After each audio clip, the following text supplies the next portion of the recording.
All right, guys, welcome to Coach's Corner. Really, the best part of the stream and the most exciting part. So, the goal of Coach's Corner is to really teach, to educate, to entertain a little bit, that kind of stuff. But similar to Don Chair's Coach's Corner, where I have an opinion on everything, it's running exactly the same way. Thanks for resubbing, Drogu. The end goal of Coach's Corner, and very soon, once I have a little bit more time, I'd like to start putting it into a podcast. And the podcasts are getting really popular, and it's really easy to just export Coach's Corner from our Twitch and YouTube to a podcast style. I'm looking at doing like a 2 or 3 host kind of thing, where we're talking about a number of different topics as well as having Coach's Corner. So we'll go with today's topic, which is choosing your leadership team. But before we choose this, I just flew by here. I had to point something out. I'm flying here to, where is this? This is like Hillsbrad. I believe it's Hillsbrad. Yeah, Hillsbrad and then South Shore. I had no idea there's different color trees. Is this like a fall thing? Or is this just Sparty's being crazy and he's never noticed different colors of trees? This is incredible. Like, it's fall, right? And you notice the fall colors, for those of you that love the changing of the leaves. This is really cool. Like, it's the little things that you notice many, many years later. Anyway. All right, so we're going to talk about choosing your leadership team. And as a GM, as an officer, I've learned a lot on this topic. Yes, part of being crazy confirmed. I've learned a lot about choosing the right kind of people to complement you. And I mean, why do you need good officers? You're the GM, right? You're the boss. You should be able to run the show, right? Well, yeah, but there's a lot involved. People don't realize the amount of work involved in running a guild. There is so much work, like just piles. And in terms of like a proper raiding guild, I know there's tons of different types of guilds out there. There's casual guilds, there's just PvP guilds and social guilds and leveling guilds and all that other stuff.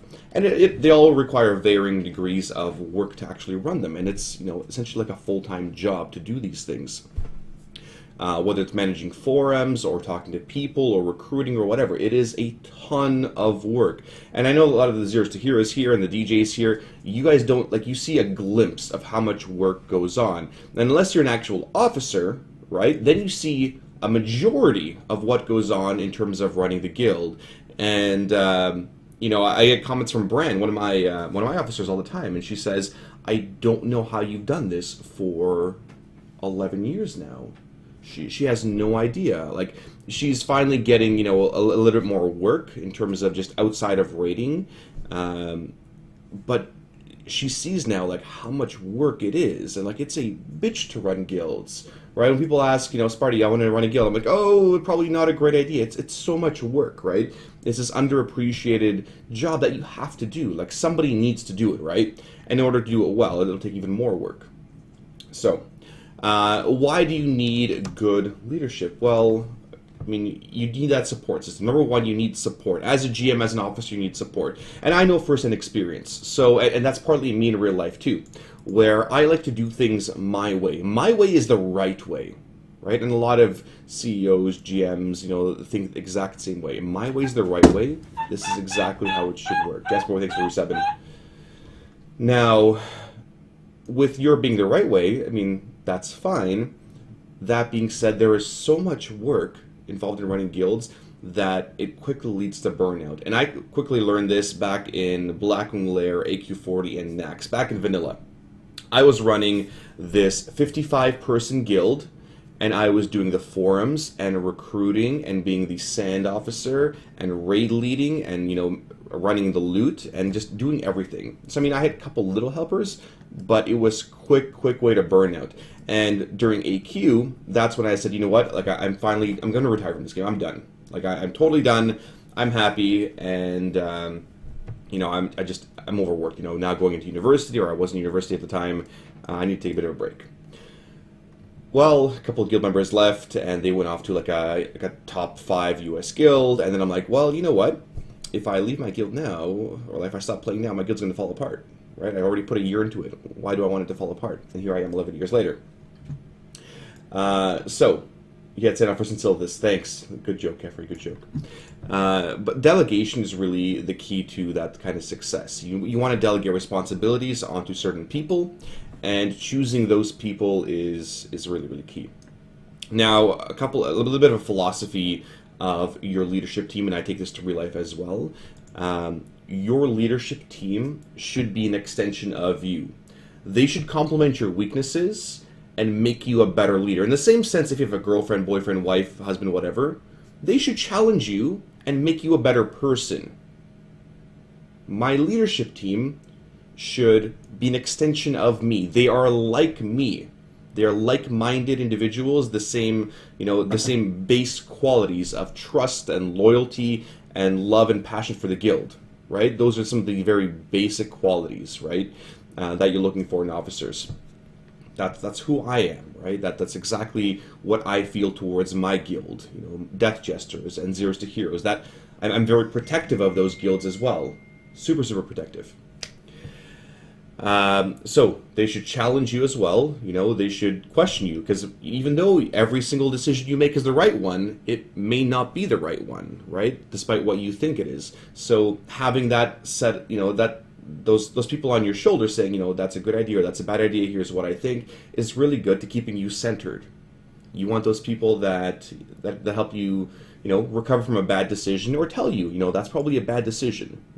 They're there to help you weigh the options of what's good or bad. Oh, you haven't heard Sand Officers? We'll talk about that in a sec here. So in terms of, choosing, I'll go about the qualities after of choosing officers, but what do you need to get done? Depending on the kind of guild you are, right? And get some feedback from you guys here on stream. So one thing is often a recruitment officer, right? Going out and getting apps, processing apps, interviewing apps, posting apps, giving them feedback. One really good role for an officer is recruitment. Like, it is a huge job. It's a job that, a number of officers in my guild have made. Oh, this guy's really pretty here. Sorry, I'm just distracted again by colors. But it's a tough full-time job. Like, it's really, one of the largest roles. But yeah, a recruitment officer is one, right? That's where you probably want to role, where you want somebody that is able to talk to people, right? To sell the guild as to why people should apply there. You want that kind of role there. What about raiding? You might want a raid lead, right? Raid lead, potentially an officer. Doesn't have to be an officer role. In a lot of raiding guilds, they are raid leads, but they're not necessarily officers, right? I have in my guild a number of raid lead helpers that are veterans in my guild, people I trust to do well, and they help with logs and they help with cooldowns and spreadsheets and things like that, and they do a great job, but they're not necessarily officers because they're not ready for that role. So you don't necessarily need a raiding officer, but a raid leader is definitely important. What about guild bank? Guild bank can be, a bitch to manage as well. If you have, if you control a lot of the potions and repairs and ranks, and you're restocking things for your members, flasks, foods, all that other fun stuff, that can be a pretty big job as well. If you're in a raiding guild and you are selling BOEs now, so we sell. Thanks for subbing, Sparkin. We sell a lot of the mythic BOEs that we get now. Like, I sell them to Zeros to Heroes. I sell them on the auction house. Brian and I both sell them together, right? That's partly our job. And then we have a helper, Midget. She does a huge ton of restocking the guild bank. She makes sure all of the potions are stocked, the enchants, the gems, the foods, the flasks. Then she yells at Tally when Tally takes from the middle and doesn't take from the bottom or the top, and then it's unorganized, right? So having that additional person helps as well. Well, what about general officers? What is a general officer? That's an officer at large. I have a number of those guys in my guild still. Are any online? No. So those guys are just, they could be retired officers. They're just officers. They're still there in leadership. And with me, I never really remove officers or demote officers. Like what I tell people in my guild, if you're a DJ, you're a DJ for life. That's the expectation. Like, you're branded with the DJ. That's it, right? Like, you're part of the family. You want to be here, you make member, you can be here for life, right? This is your family now. Same with my officers. I don't really demote them. Like, if they stop playing, I will keep them as officers because I trust them to be, good confidants. I trust them to give me good advice. So even though Rootleaf and Oaf and Moonfax and who else? And Cub and a bunch of those guys don't raid anymore with me, they're still officers, and I still value their advice, and they still give me advice on certain things, or they give me feedback. So it is, it is important. Yeah, and Roche makes a good point here. The raid leadership is constructed around the raid's progression style, right? Like you don't need 5 officers if you're a guild, like if you're a 10-man guild. You might need only 1 or 2, yourself and another one potentially. You don't need all that stuff. If you're in a larger guild, in a Mythic guild, in a 25-man guild, then you might need more, right? And it should always, personally, I think that hierarchical structure works really well. Some guilds have a council of leaders or officers, and that works fine too. There's no best way, but there's only the best way for your guild. So we have a general officer sometimes, and those guys are my general officers. We also have sand officers, and sand officers are some of the key ones. A lot of these roles are shared right now between myself, Brand, and Dre, as we are the 3 active officers, and then we have a bunch of retired officers or my general officers. But the recruitment, the raiding, the guild bank, and the sand officer position is shared between between all of us right now. And now, what is a sand officer? People keep asking, was it AQ40 thing, a sand officer? Well, I can't remember who coined this term. I'm pretty sure it was Oath. Basically, when people are upset or annoyed, and everyone has different personality issues. You're a guild, you're a team, it doesn't matter. You're a family, right? You're going to argue with your brother and sister, your mom and dad. It's going to happen, and that's fine. Just because you argue doesn't mean you leave your family. Sometimes you need to talk it out to somebody else, right? You're pissed off at your parents. Well, you'll talk to your older brother about it, or whatever. You'll bitch to somebody about it, and that's fine. So these sand officers are these bitching venues, right? And they're really good at dealing with people and just listening and being unbiased and agreeing with you and giving you the right info. So why is it called a sand officer?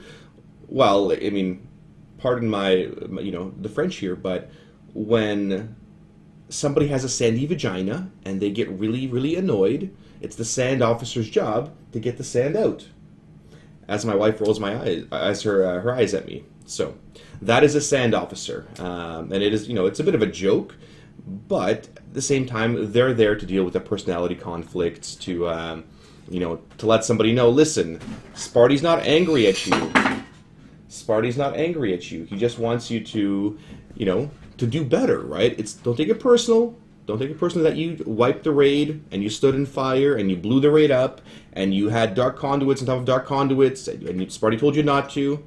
He's just there doing his job, right? He still loves you. So that is why we have sand officers. Get the spoons, get the shovels, whatever you need.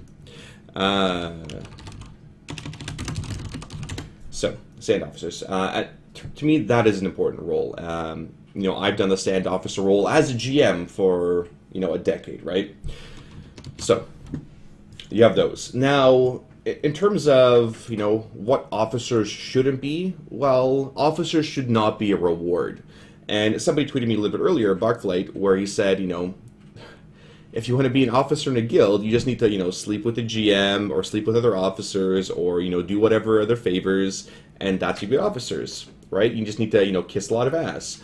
Maybe you're one of those guys that has a lot of money in real life and a lot of money in game, and you buy your entire guild Spectral Tigers, and you buy them flasks and potions and rep things.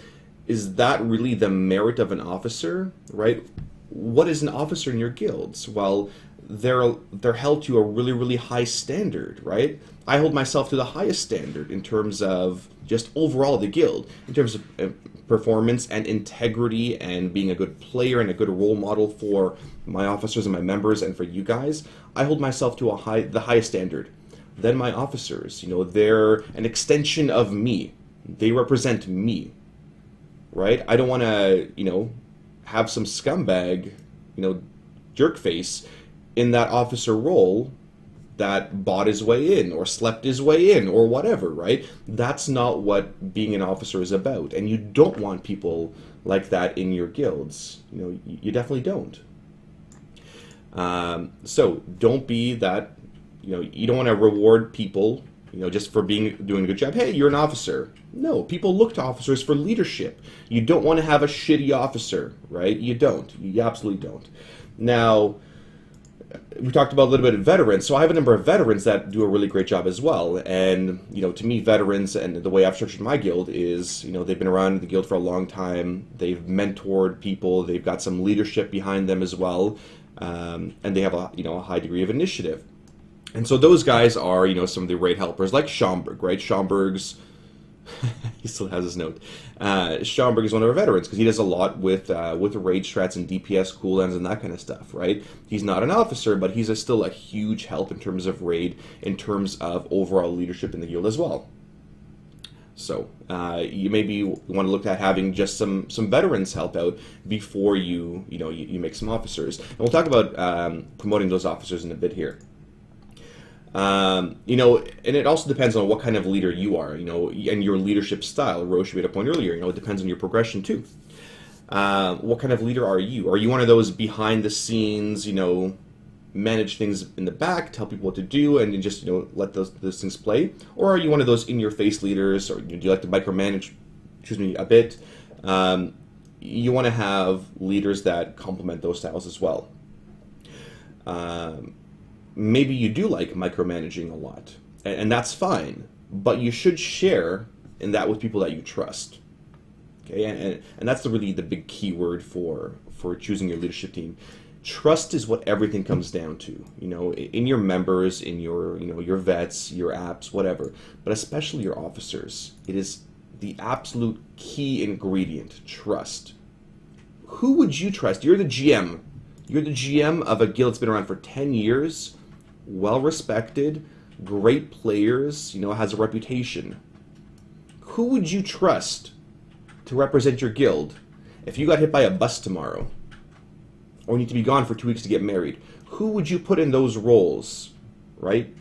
To cover your slack because you're gone, or, you're away on a work trip or vacation or whatever. You need people that will lead your guild, in your absence, in your temporary absence, hopefully. So that's what it comes down to. You need to trust these guys to do a good job. Now, how do I choose my officers? How do you know someone will be a good officer?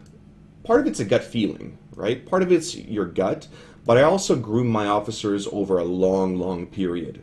The officers that I promote, I've usually I've molded them into what I want over 6 to 8 months usually. Most of my officers, I know it seems silly, but I also meet them in person at some point, right? I've met most of my officers in real life now, the ones that I've promoted to officer, most of them. But it is a long grooming process of, teaching them the ropes, like you're mentoring them. Like, think of them as an app, right? But they're well above that. They're much more mature. They're much more dedicated. They know the amount of work that you need to put in here. So it's a long grooming process. And how do I groom them? I do a number of different things. Like, I give them more leadership responsibilities. And me, I don't go out there and I don't ask them, like, hey, who wants to be an officer? I need a recruitment officer. Raise your hands. I personally think that's a terrible way to do things because everybody wants to be an officer until they realize how much work goes into being an officer, right? Everybody wants to do it until you realize, hey, this sucks. This absolutely sucks. It's I want to play this game. I don't want to have a second job. Well, you know what? That's part of being an officer, right? So I groom these guys, and some of them right now, like people in my guild right now, they don't realize they're being groomed. Right? Myself and Bran and Driaz have already talked about who the next 1 or 2 officers are going to be, based off my feelings, based off what's best for the guild. But they don't know. I've already put the gears in motion for the next couple officers, and we're gonna let things go like that. So what kind of qualities do I look for in an officer? I look for people that are mature and logical, right? Similar to me. I look for people that post really unbiased feedback on applicants' threads. Those are very basic things, right? Other people that have a high degree of initiative. Again, like, I don't say, hey, come be an officer. Like, who wants to do it? I look for who steps into those roles. Who steps up to lead DPS or lead heal or lead tanking? Who goes out there and helps up with spreadsheets or helps the officers or offers their help, right? Those are the guys that I know want to do the extra work. without being asked, right? That's exactly what I want. So, you know, these kind of officers, they appear over time, and these people will appear over time. Sometimes you get really unlucky and you go for a huge stretch without that kind of officer, and you don't really want to recruit an officer, or promote an officer out of necessity. You know, I've done it a couple times, and it was always a mistake. Twice in DJ's history, I've promoted people to officers out of necessity because I've been so short and so understaffed, and it didn't work out well, right? Those are the two exceptions that did not stay officer. But, you know, again, it's a learning experience, right? I'm not perfect. I have made those two mistakes as officers. Now, I do want to talk about a couple of my current officers, you know, and how they got those positions. So, Driaz, believe it or not, she was an officer. She had maturity and that kind of stuff. So, you know, we totally promoted her to an officer. You know, I've asked her, like, listen, I need your help. You got the great experience. You're awesome at it. So, you know, she eventually said yes, and, you know, we brought her along as officer there. Now, she listed her as in a sec, Jaded. So that's one. You know, some of my other ones here, like OFA and Moonfax, they came up over time, and they showed, you know, just really good feedback and very good counseling of my decisions, right? I weren't afraid to come up to me and say, hey, you know, here's my thoughts on this idea. Bran, same thing. She stepped up during when was it? So Bran applied to us during Mogushan Vaults and Heart of Fear progression, and then she just naturally blossomed into the position. I mean, she leads 6-year-olds, right? She's a teacher of 6-year-olds, and I mean, it falls right into place of being a raid leader. Exactly the same. It is absolutely perfect. So, what else? Yeah, I mean, and that's sort of who I chose as officers. Now, I'll give you a fun little tip here. Sometimes I create drama on purpose. And so, here's an example. Like, I just want to see how these people are going to interact in these situations. So, some of these guys, like, I don't know, I had a couple officers back in Wrath, and we would be doing GDKP runs and doing that kind of stuff, and what we did was, like, I don't know, I just made up some bullshit, right? Like, I totally made stuff up, and there was some strife in the raid, and I'm like, yeah, just deal with it. Listen, today's my day off, I'm having a drink, right? And I wanted to see how they would deal with it. So, that's one way of dealing with it. Again, a lot of it comes down to, you know, trust and just chatting with people and that kind of stuff. Yeah, I created drama on purpose, exactly, Bachelar. It was something about a GTKP run, and somebody was, I can't remember the exact situation, but they were not bidding enough money, or like they were just trying to, you know, sneak by and not do anything, or just, you know, the carriers were not caring, they were just being really lazy. So I said, you know, listen, you're running the GTKP run, just deal with this, right? Like, this is not my place, you deal with it. So I wanted to see how they would interact with these people, and how they would still, again, represent the guild while dealing with these GTKP runs. Yeah, you know, again, you know, I've made some mistakes as officers, a couple, but it should be a long process. You have to choose very, very carefully on who you want to be as an officer, who's going to represent you, right? Again, you want good people representing your guild, and not, you know, some jerk faces, right? That spam banks with spectral tigers. You want good people representing you as a leader, the rest of your guild, because those guys should be held to a higher standard. But in the end, you do have to trust your judgment, you know, trust your gut, take your time when choosing officers, and get input from the rest of your leadership team. So when I promote people to vets, I run it by the other vets as well, right? I want to make sure they're also on board, so it seems sort of expected.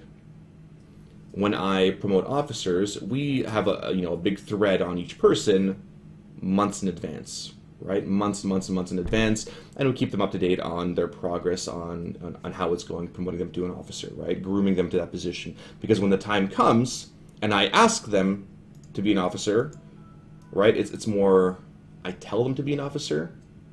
I don't really ask people. No, I don't.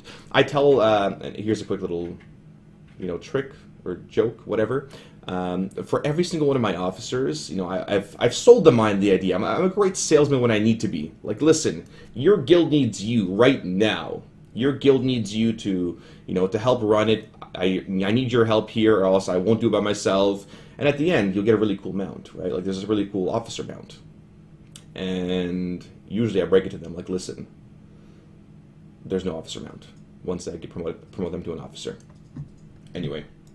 Yeah, a little tactic. Yes, thank you, Collidian. So, that's for Coach's Corner. I'll be sticking around here for questions and answer afterwards. But beyond that, we're going to upload this. And yes, Uncle Sparty needs you. Needs you to help run the guild. Alright, guys, that's it for Coach's Corner, and we are signing off. Thanks.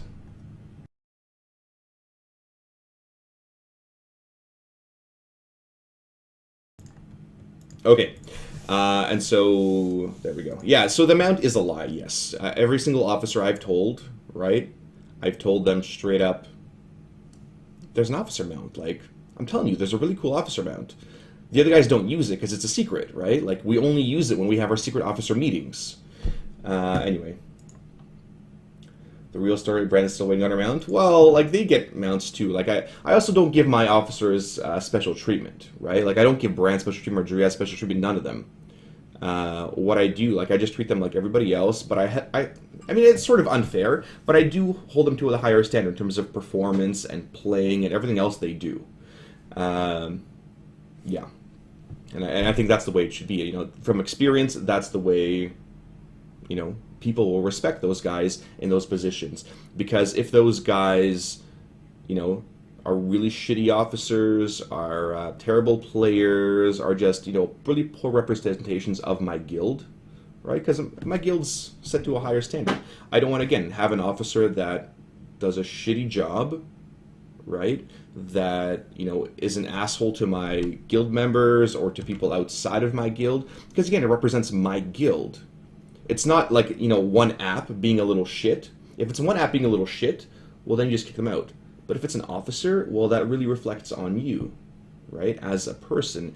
And it's one of those positions that carries a lot of weight, right? If you have a dickbag as an officer, well, you know what? That's how your guild's being looked at, right? So, as far as